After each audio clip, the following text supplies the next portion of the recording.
Bienvenue sur Classique en lecture. La nuit de Guy de Maupassant.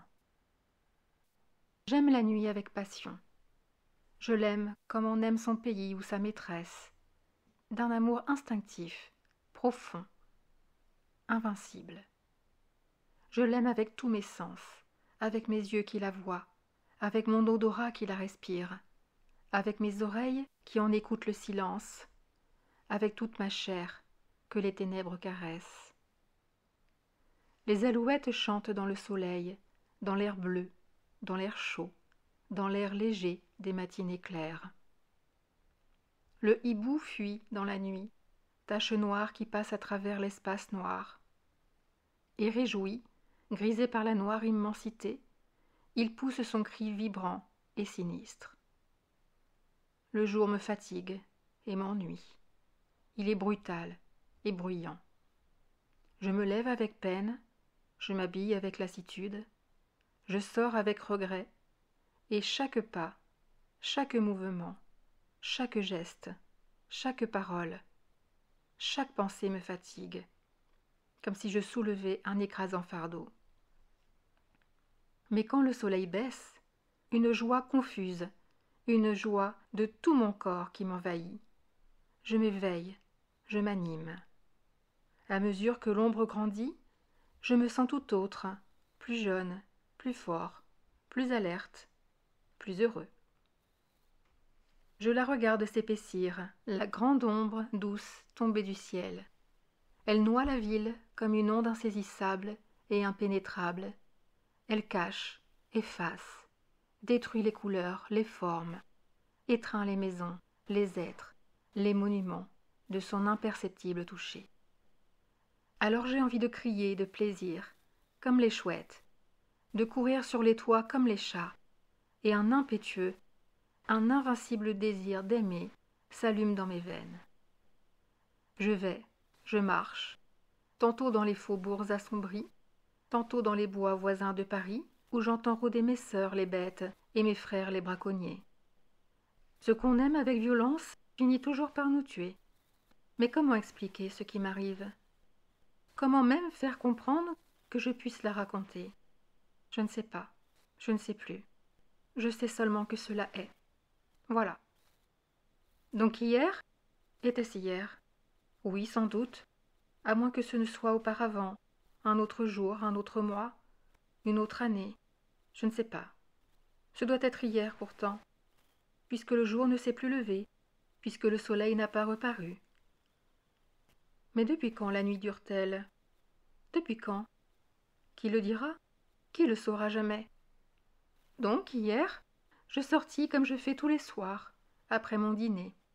Il faisait très beau, très doux, très chaud. En descendant vers les boulevards, je regardais au-dessus de ma tête le fleuve noir et plein d'étoiles découpées dans le ciel par les toits de la rue qui tournaient et faisaient onduler comme une vraie rivière ce ruisseau roulant des astres. Tout était clair dans l'air léger, depuis les planètes jusqu'au bec de gaz. Tant de feux bruyaient là-haut et dans la ville que les ténèbres en semblaient lumineuses. Les nuits luisantes sont plus joyeuses que les grands jours de soleil. Sur le boulevard, les cafés flamboyaient. On riait, on passait, on buvait. J'entrai au théâtre, quelques instants. Dans quel théâtre ? Je ne sais plus. Il y faisait si clair que cela m'attrista, et je ressortis, le cœur un peu assombri, par ce choc de lumière brutale sur les ors du balcon, par le scintillement factice du lustre énorme de cristal, par la barrière de feu de la rampe, par la mélancolie de cette clarté fausse et crue.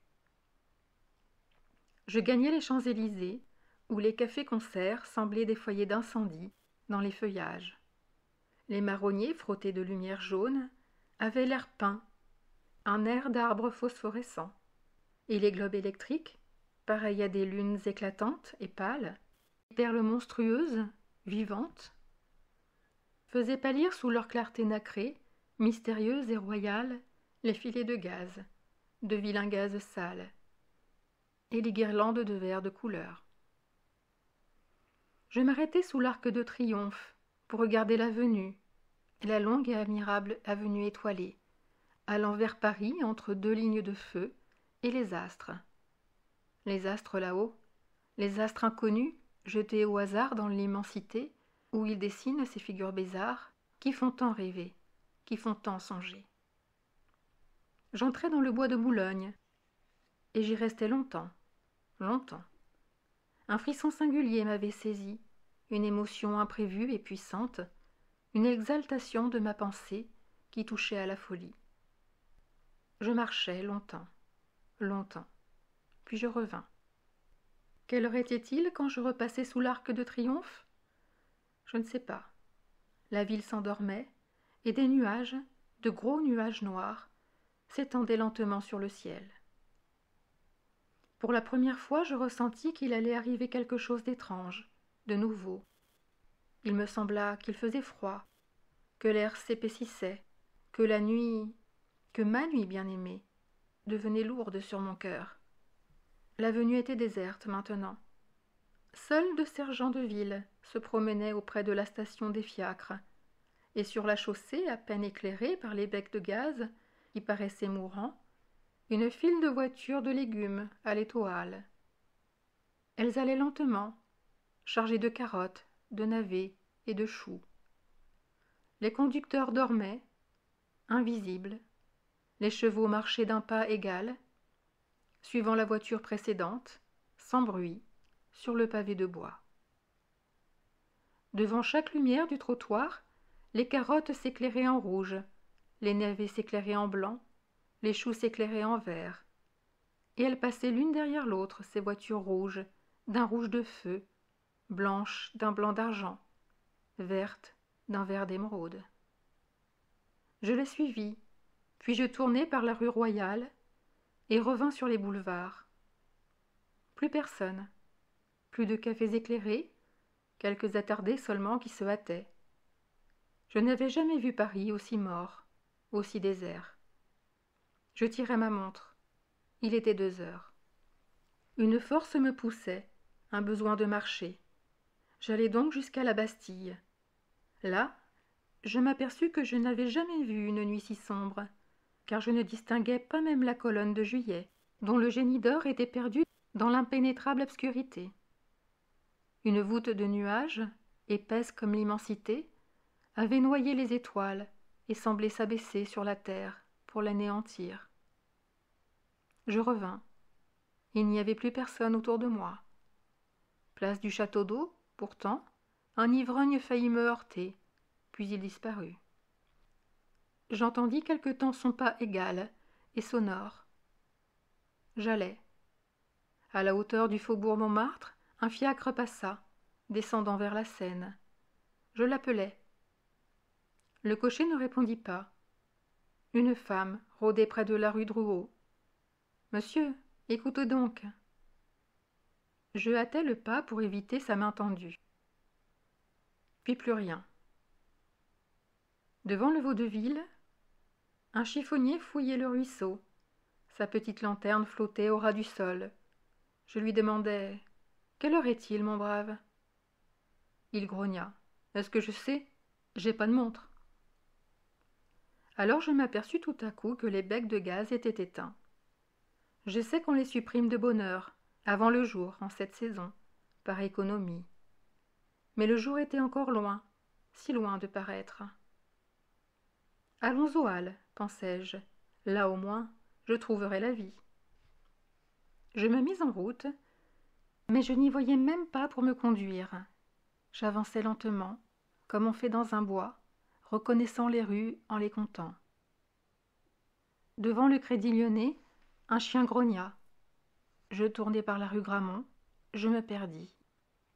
J'errai, puis je reconnus la Bourse, aux grilles de fer qui l'entourent. Paris entier dormait, d'un sommeil profond, effrayant.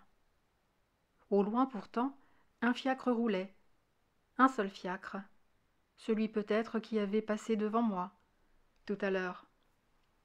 Je cherchais à le joindre, allant vers le bruit de ses roues, à travers les rues solitaires et noires, noires, noires comme la mort. Je me perdis encore. Où étais-je? Quelle folie d'éteindre sitôt le gaz. Pas un passant, pas un attardé, pas un rôdeur, pas un miaulement de chat amoureux. Rien. Où donc étaient les sergents de ville? Je me dis, je vais crier, ils viendront. Je criais. Personne ne répondit. J'appelais plus fort. Ma voix s'envola sans écho, faible, étouffée, écrasée par la nuit, par cette nuit impénétrable. Je hurlais. Au secours! Au secours! Au secours! Mon appel désespéré resta sans réponse. Quelle heure était-il donc? Je tirai ma montre, mais je n'avais point d'allumette. J'écoutais le tic-tac léger de la petite mécanique, avec une joie inconnue et bizarre. Elle semblait vivre. J'étais moins seule. Quel mystère! Je me remis en marche, comme un aveugle, en tâtant les murs de ma canne, et je levai à tout moment les yeux vers le ciel, espérant que le jour allait enfin paraître. Mais l'espace était tout noir, plus profondément noir que la ville. Quelle heure pouvait-il être? Je marchais, me semblait-il, depuis un temps infini, car mes jambes fléchissaient sous moi, ma poitrine haletait, et je souffrais de la faim horriblement. Je me décidai à sonner à la première porte cochère. Je tirai le bouton de cuivre, et le timbre tinta dans la maison sonore. Il tinta étrangement, comme si ce bruit vibrant eût été seul dans cette maison. J'attendis. On ne me répondit pas.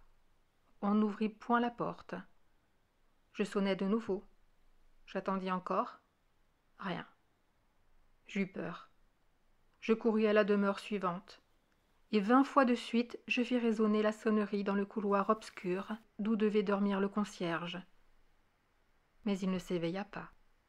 Et j'allai plus loin, tirant de toutes mes forces les anneaux et les boutons, heurtant de mes pieds, de ma canne, et de mes mains les portes obstinément closes. Et tout à coup, j'aperçus que j'arrivais aux halles. Les halles étaient désertes, sans un bruit, sans un mouvement, sans une voiture, sans un homme, sans une botte de légumes ou de fleurs. Elles étaient vides, immobiles, abandonnées, mortes. Une épouvante me saisit, horrible. Que se passait-il? Oh mon Dieu, que se passait-il? Je repartis. Mais l'heure, qui me dirait l'heure? Aucune horloge ne sonnait dans les clochers ou dans les monuments. Je pensais, je vais ouvrir le verre de ma montre et tâter l'aiguille avec mes doigts. Je tirai ma montre. Elle ne battait plus. Elle était arrêtée. Plus rien. Plus rien. Plus un frisson dans la ville. Pas une lueur. Pas un frôlement de son dans l'air. Rien. Plus rien. Plus même le roulement lointain du fiacre. Plus rien. J'étais au quai, et une fraîcheur glaciale montait de la rivière. La Seine coulait-elle encore? Je voulus savoir.